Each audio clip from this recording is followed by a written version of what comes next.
ঠিক আছে, সাক্ষীদের নাম ঠিকানা, এই যে সাক্ষীর নাম ঠিকানা এখানে আছে, ভালো ছিল তো, এখানে নাম আছে 3 জন সাক্ষী, এখানে 3 জন সাক্ষীর নাম ঠিকানা।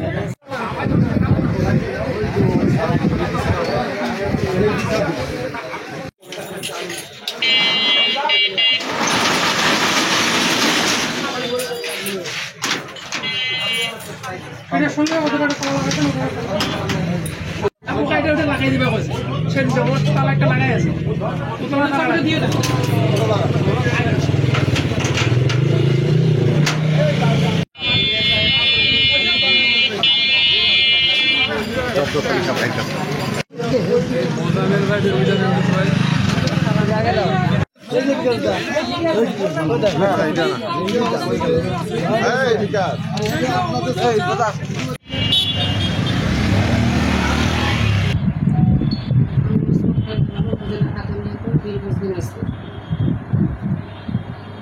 চাউলটা হচ্ছে গোয়েন্দা সংস্থার মারফত খবর পাই ও আবার ঘটনাস্থলে উপস্থিত হয়।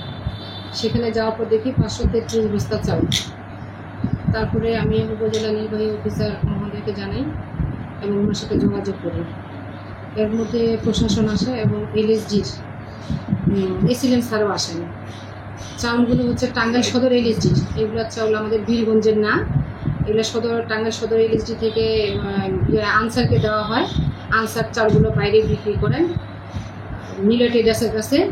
আবার এই বীরগঞ্জের এই গোপালগঞ্জের যে ব্যবসায়ী, উনি হচ্ছে মিলেট এডাসের কাছ থেকে এখানে বীরগঞ্জে নিয়ে আসেন।